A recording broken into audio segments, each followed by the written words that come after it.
Hello, I'm Jim Cuno, president of the J. Paul Getty Trust.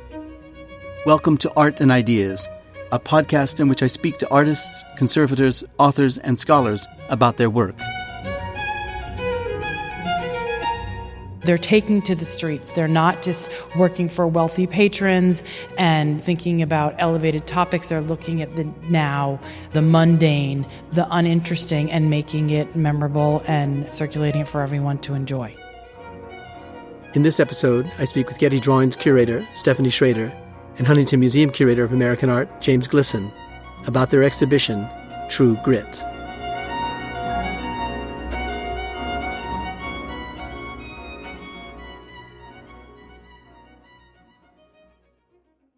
The first decades of the 20th century saw a diverse range of American artists embrace printmaking to depict the dark, shadowy forms of towering urban skyscrapers and the crowded circumstances of city life.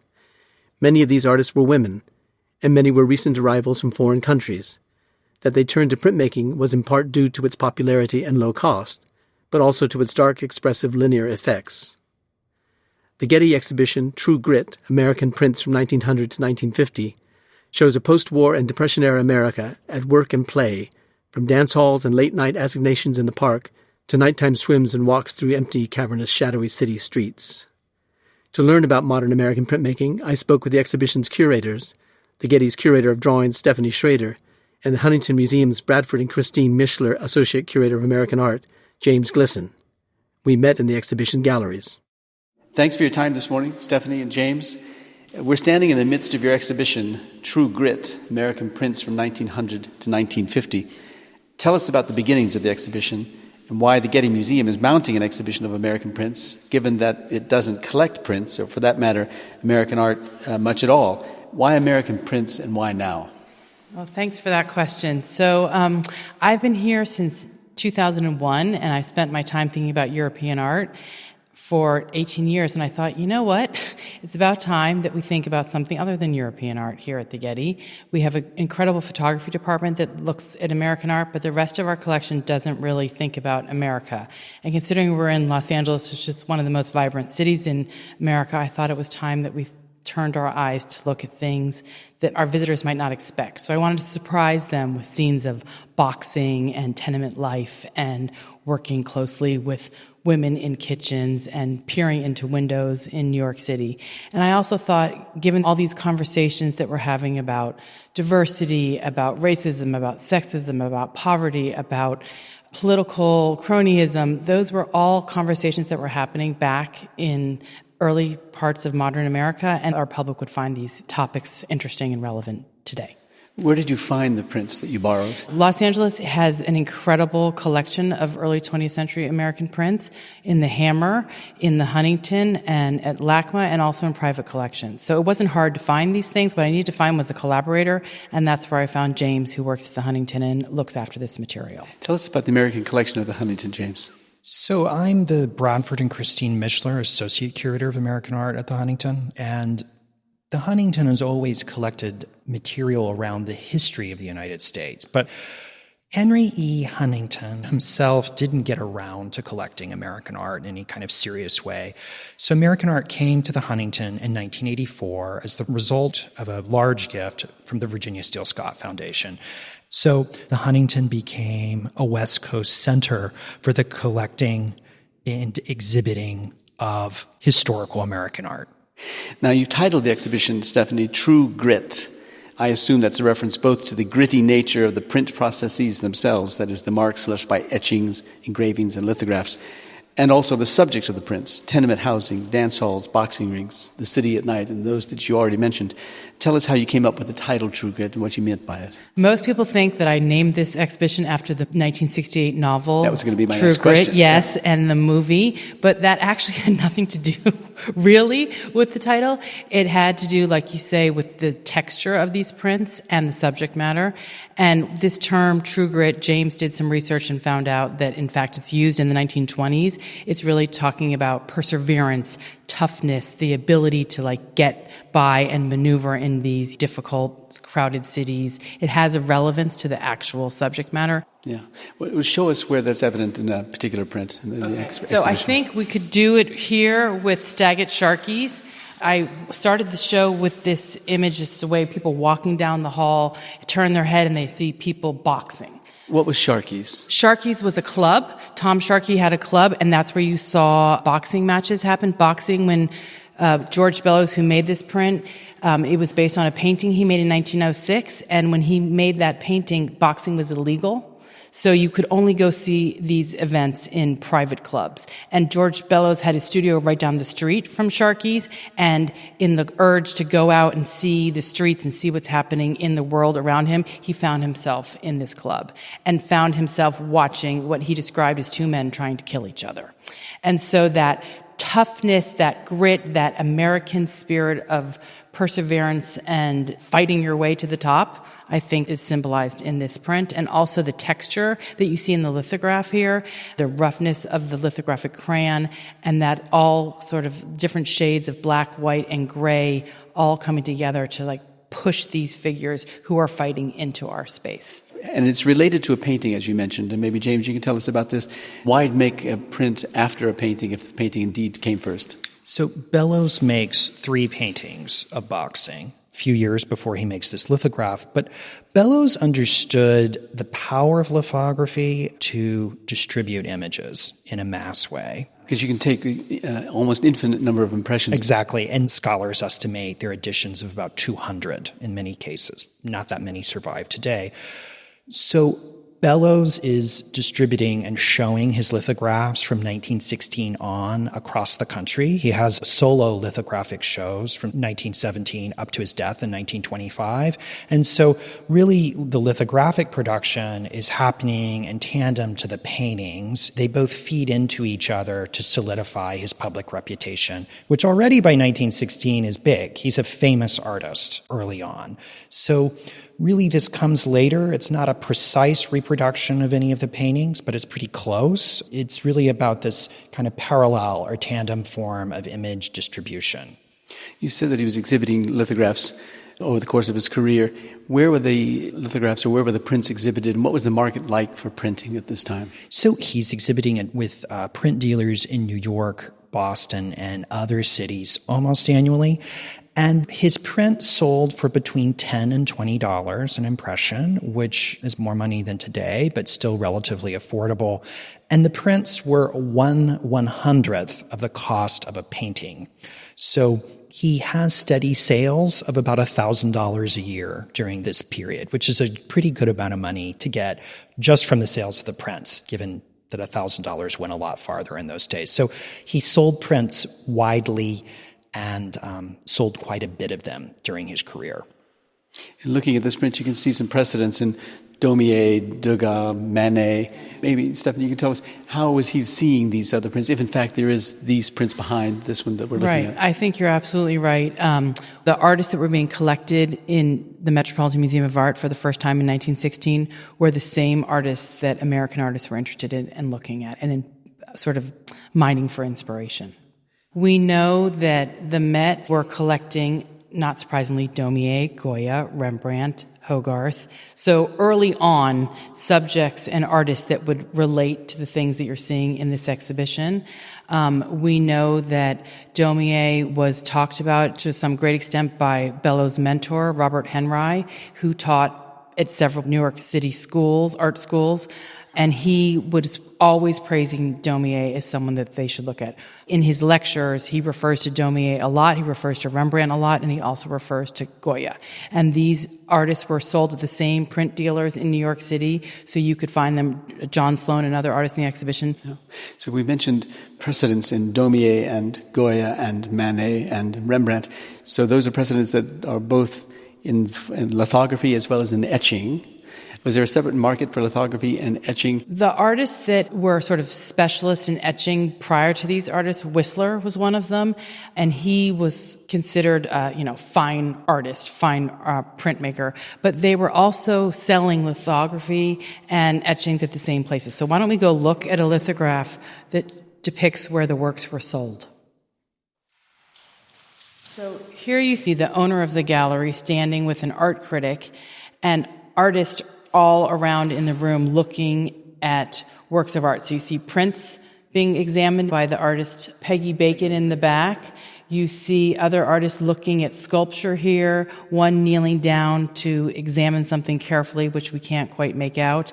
So this is where art was sold, and every single artist in this room exhibited here and sold their prints here. But they're being sold with sculpture and paintings as well. So it wasn't sort of segregated into you only can buy prints here and paintings there. It was more of a mix-up. And there are a lot of books evident there, so it's also a bookshop. Yes, exactly. And you see them leafing through the catalog to see what the current prices are and what's available. And this is made by Mabel Dwight. Yes. And you mentioned Peggy Bacon, another artist in the exhibition who's depicted in this print itself.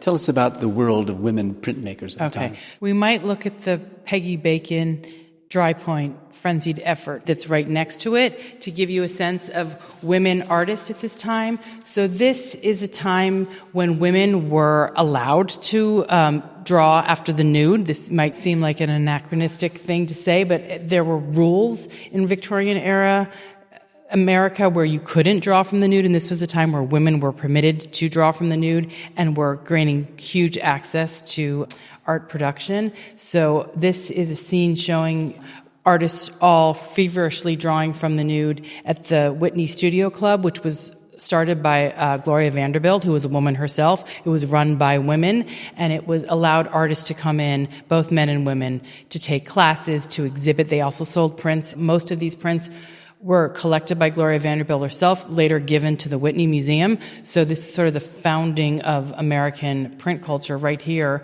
And you see Peggy Bacon in the back with her glasses and her pointy nose. You see Mabel Dwight down here in the left-hand corner. And you can see that there are not just men artists at work, but women who are also drawing from the nude. And tell us about the context within which they made their prints, which is to say, were they painters as well? Yes, there wasn't a segregation between no, there male wasn't. and female. So their paintings aren't as well known. It depends on which woman and what time, but they were all painters as well. I think they're better printmakers. They made many more prints than they did make paintings, but Peggy Bacon made pastels as well, and she was a self-taught artist. So when she joined the Art Students League to study in 1917, there was no one teaching printmaking, so she taught herself. And the easiest print medium to teach yourself is dry point, where you are working right on the plate. And she worked with other women and saw a press in the corner of a room, and they started making prints together. So, you say it's the easiest way to make a print, but it's also the most unforgiving way to make a print. You can't go back over something. No, you can't go back. But whereas Mabel Dwight couldn't stand working in etching, she thought it was like too complicated and you need to be a chemist and an alchemist to make an etching, so she preferred lithography and worked with printmakers. Peggy Bacon made them herself. James, tell us about the training of these artists, these women artists in particular. So the quantity of women who were art students starting in the 1860s and 1870s in the United States is pretty staggering if you look back on it. They almost never had the same kind of career trajectory as male artists, but women were in art schools. They first studied in the 1880s with, say, William Merritt Chase, later with Robert Henry, and there's legions of women who are studying and working, whether that be at the Art Students League or at Chase's school, which later became Parsons. So the training is roughly the same, but as we know, and Linda Nochlin taught us all a long time ago, the arc of a career is quite different for women who are artists. And up until relatively recently, the last generation or two of art history, many of these artists just haven't received their due. So there's work to be done in terms of scholarship to revive these careers. And hopefully this show will get somebody excited and kind of pick up the baton.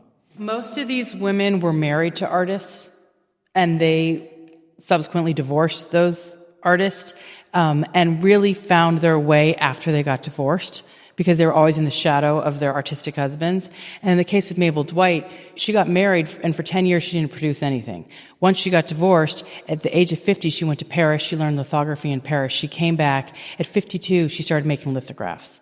And she really came into her own much later in life after she'd gotten rid of her husband, and she so despised him that she changed her name. So her name was Mabel Williamson, but she became Mabel Dwight. She just invented her own identity. So it really speaks to this bohemian culture where these women, like, they navigated, but it was still problematic for them to figure it out in relationship to their spouses. Let's go look at the 4th of July. So we see a gathering of people sitting on the lawn in an outdoor setting with the fireworks breaking over their faces and their faces being illuminated by the light of the fireworks. What was the market for such a picture as this? In the 19th century, lithography in particular was associated with print publications, magazines, and various things. And even in the United States with Winslow Homer, with Harper's Bazaar and so forth. Was that also true in this case? Did they make prints for magazines? Yes. So I can answer that with great confidence that all of the artists in this exhibition were making illustrations for magazines. Vanity Fair, The New Yorker. They were supplementing their incomes by their commercial production of illustrations. Peggy Bacon herself wrote 19 children's books that were illustrated. Kira Markham is different in some ways in the fact that she was an actress, and she was mostly fascinated with the light and the way dramatic light tells stories, so she connected that back. As it would on the stage. Yes, exactly. So she was this art director in Hollywood, so she had a different trajectory than most. As far as I know, she didn't make illustrations for magazines like Peggy Bacon and Mabel Dwight did, George Bellows, John Sloan, Edward Hopper, Martin Lewis. They all made it for magazines. But Kira Markham's interest really came through the acting side. She, throughout her entire career, was performing even in Provincetown or in Los Angeles or in Chicago. She went to the Art Institute of Chicago, and she was a painter, but it was the light effects that really brought her to lithography more than anything else. We see that in almost every one of these prints, the stark contrast of light and dark. What about the city as a backdrop for many of the prints in the exhibition? I think the city was a marker or an index of contemporaneity. If you wanted to do a subject that felt fresh and vibrant and utterly of the moment, it was very likely to be an urban subject. And there was really no city in the world that was perceived to be more vibrant, more futuristic, more somewhat utopian, somewhat dystopian than New York. So New York has this really outsized role in the early 20th century imaginary, not just nationally, but globally. And I think that's reflected in this exhibition. I think even if these artists had been in other cities, they probably would have done some pictures of New York. Its skyscrapers, its suspension bridges, the quantity of people moving through the streets, these were all markers of modernity and life as it was at this moment. So we were talking about the city as a backdrop for the subject matter of the prints in the exhibition, but they're made by artists I've never frankly heard of. Martin Lewis for one, Ellison Hoover for another, Gerald Geerling for a third. What was the arc of their careers that would help us understand the role they played in American art at the time? So I can speak about Hoover and Geerling's.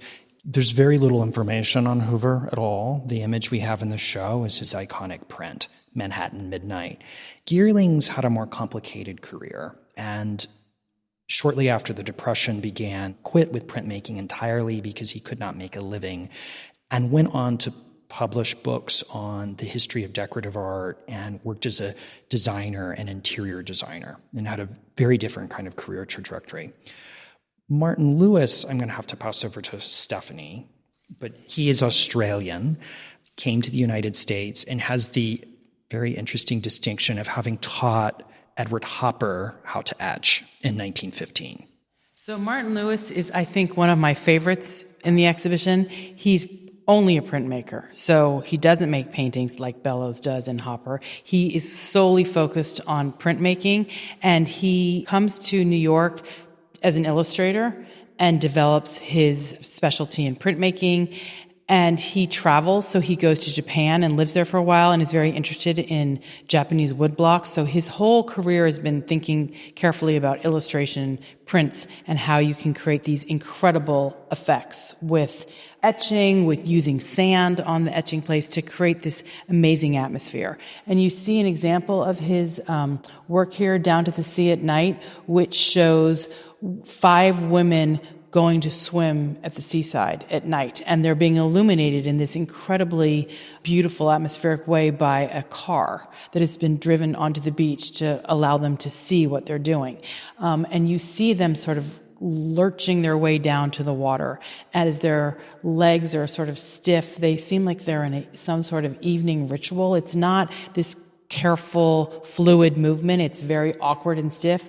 And the awkwardness is enhanced by the fact that their bathing suits are slowly creeping up their behinds. It's not a, scene of gods and goddesses in part of some revelry here. And he loves these nighttime effects. Every single scene I can think of by him is either night or it's a weather condition. So you see him showing rain or snow. He's absolutely obsessed with getting just the right atmosphere and the right light and cropping his composition. So you have these very enigmatic, ambiguous scenes of city life. Yeah, it is peculiar that you'd have an outdoor scene, a beach scene, all made in black and white, but then you see that all the prints in the exhibition are black and white.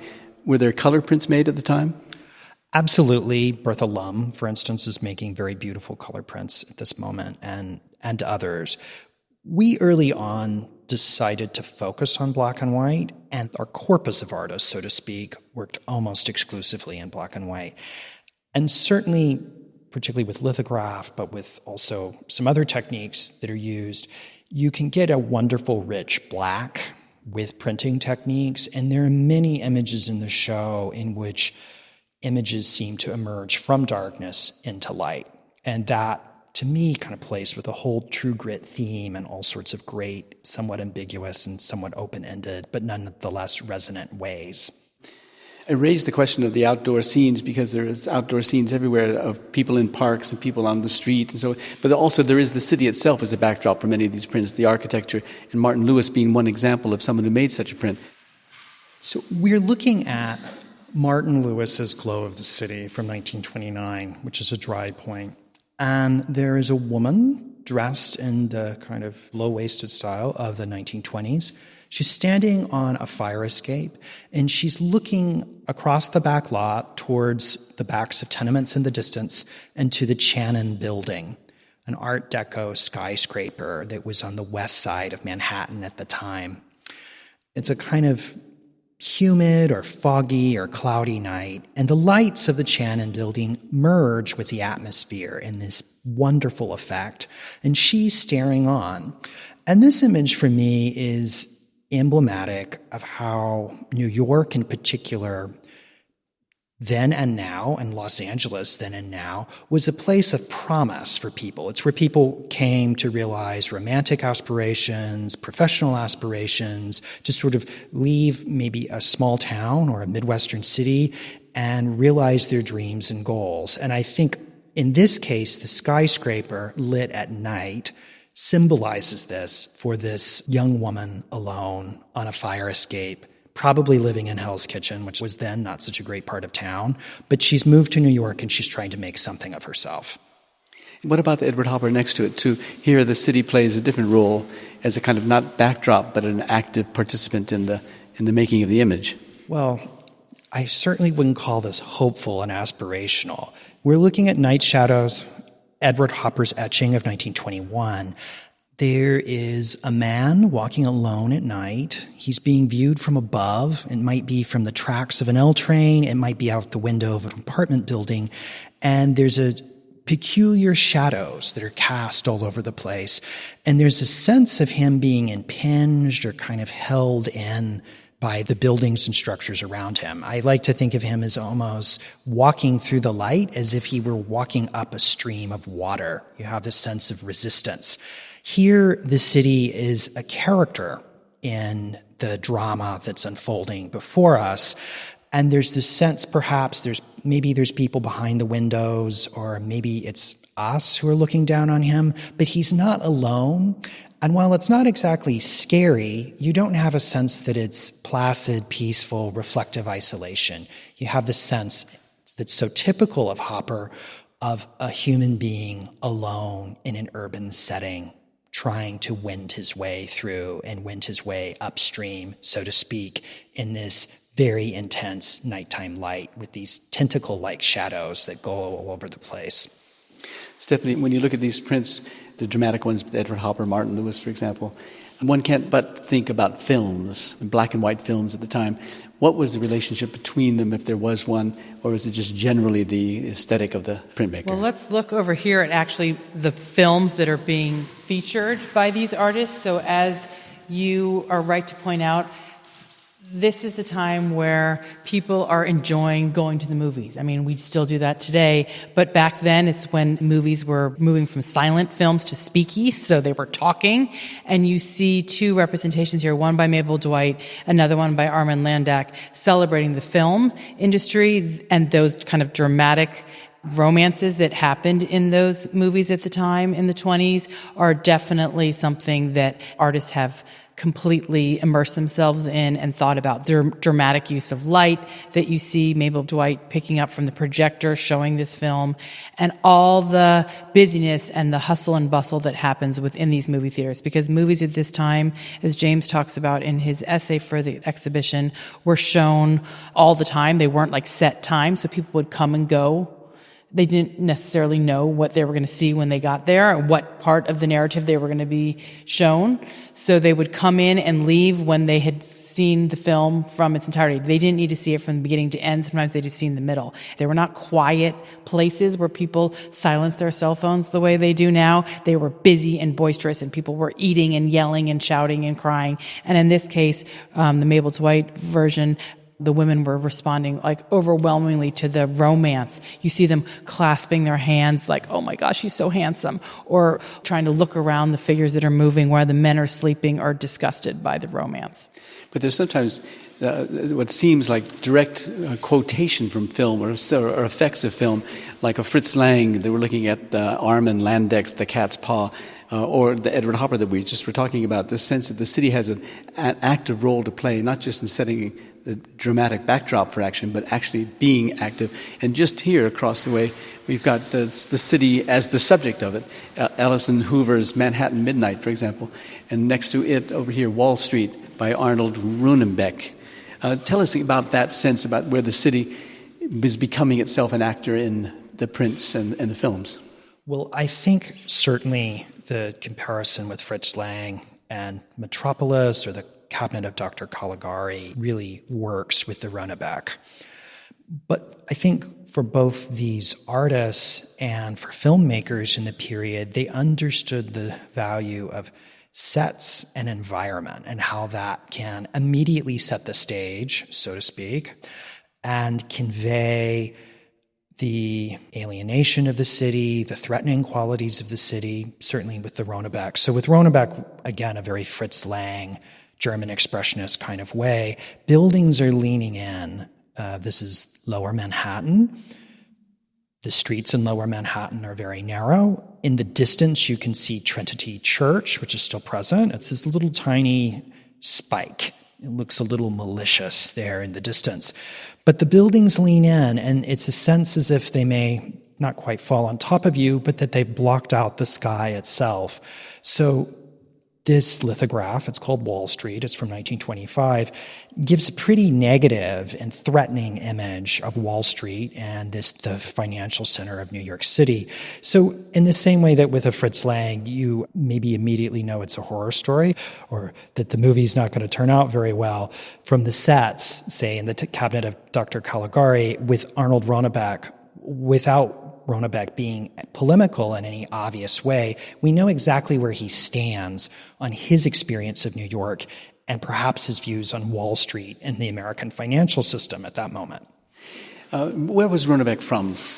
He's German, and he's most well known for his friendship with Marsden Hartley. So they're very connected in the early teens. He was in the Gertrude Stein, Alice B. Toklas circle.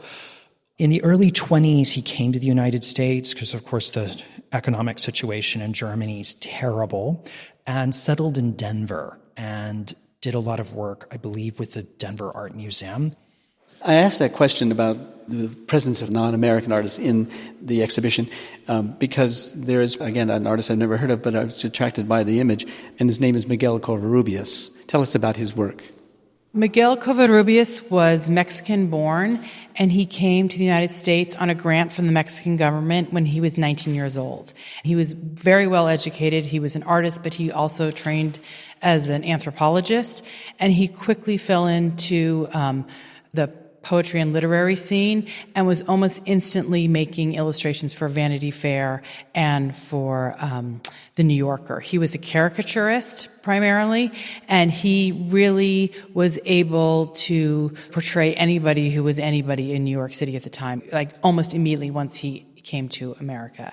And what you're seeing him depict here is the Lindy Hop. This is a lithograph from 1936 in which you see him combining his interest in caricature and also his interest in ethnography, because he's showing you a ballroom in Harlem called the Savoy Ballroom, where they invented this dance, and it is a combination of ballroom dancing and West African dance traditions, and it was this very vibrant, active dance where figures swirl throughout this dance room, and you see him representing several different couples dancing. He was obsessed with Harlem. He was absolutely at this club almost every night looking at the ways people interacted, and I should say that this was one of the only places in an age of segregation where different races could mix. Mm-hmm. So it's made in 1936, which of course brings to mind the Great Depression. Yeah. What was the role of the government in supporting printmaking at the time? Right. So not all, but many of these artists, especially the women, had the great fortune of getting government funding from the WPA. So one of the things that the government figured out early on was that printmaking was an affordable medium. It could circulate ideas about America and American culture in a way that was mass-produced and easily distributed. So they would hire artists, and 41% of them were women, to make prints. Mabel Dwight had the benefit of getting $33 a month from the American government. She had to make 3 prints a month depicting different scenes of American life. It was a time where they really thought art was important and it would matter and make a difference to people. They did not think of it as something elevated and elitist, but they really thought it was art for the people, by the people, and this was a way for artists to be paid and to make a living even through the most difficult of economic times. And most of these artists survived that through the WPA and through government funding. I think every print that we're looking at situates itself, at least in the imagination, as being in New York City.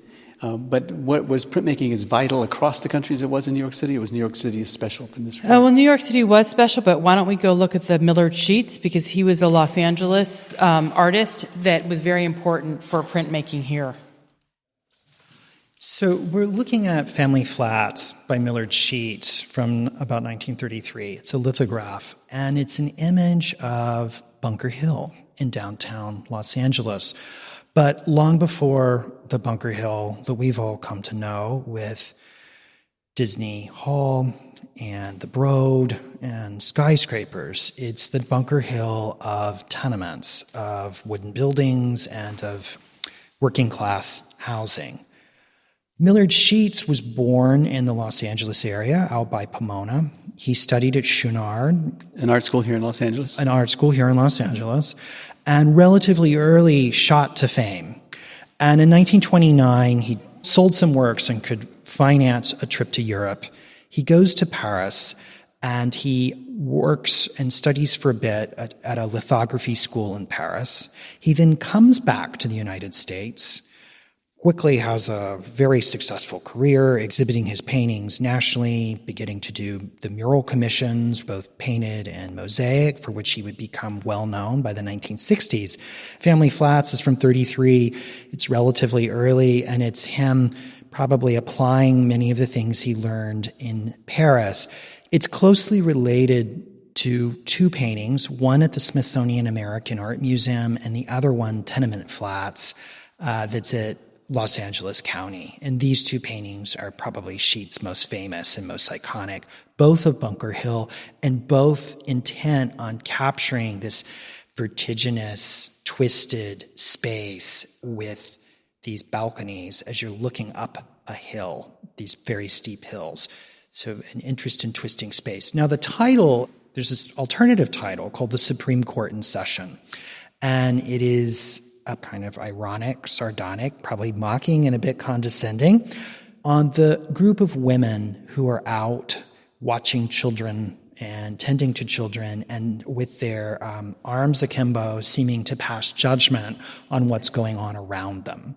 So it is much like the other artists in this show who are interested in New York City tenement life and the life of immigrants in the Lower East Side. Millard Sheets is looking at the Bunker Hill area as a kind of parallel to the Lower East Side, and looking at working class and presumably working class immigrant life in Los Angeles. It has a suggestion of a stage set to it, which reminds me again of this role of the film industry in shaping the aesthetic of painting and printmaking at the time. Was there a lively market for and community of printmakers in Los Angeles at this time, 1930s? It's not large. There's Henrietta Shores making some prints. It's converged around this lithography shop run by a man named Kistler. Not as large as New York, but it's still definitely present, and there are lots of interesting lithographs from the 1930s made here in Los Angeles, but the community just isn't as large as New York. But the exhibition introduces us to a great number of artists, as I've said earlier in the podcast, that we've not heard before, and seen before. Stephanie, the last essay in the exhibition catalog begins with a quote from the painter, printmaker Robert Henry. He says, "A work of art is the trace of a magnificent struggle." How does this apply to printmaking, especially to the making of the prints in this exhibition? So we're going to end here by looking at a print by Fritz Eichenberg.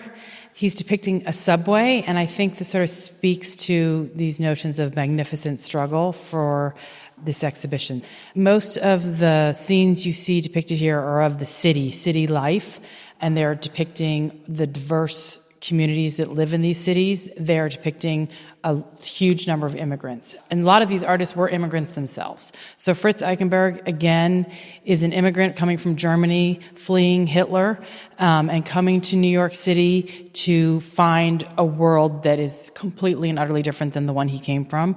But at the same time, it's different and it's hard, and he's showing you a subway scene with people exhausted after working. He really believed the subway, and we have a quote here from him, composed of all the voices of the earth. So in this melting pot of New York City, he found everybody and every aspect of the world, both the good side and the bad side, but he still thought of it as a celebration in some way. It was still a magnificent backdrop for him, the subway, to show people who are immersed here, surrounded by advertisements as they move through the city at night, full of people sleeping in exhaustion and hunched over after a long day, but he's celebrating this and finding it worthy of depiction. And we know specifically from the inscriptions where it's going to Brooklyn. We know how people are coming in and out of the city at this time. And I do think that sense of struggle in some ways is implied by both the people who live there, the artists that are representing them, and actually seeing their own lives in the lives of other people. So they're taking to the streets. They're not just working for wealthy patrons and thinking about elevated topics. They're looking at the now, the mundane, the uninteresting, and making it memorable and circulating it for everyone to enjoy. Well, you certainly, by this exhibition, introduced us to artists, again, that I've never known before, and whose work is extraordinary. And you've chosen exquisite impressions of the prints, where the blacks and whites are as clear and bright as can be. So thank you very much for this, James and Stephanie. It's a fantastic exhibition, and we're thrilled to have it at the Getty. Thank you. Thank you.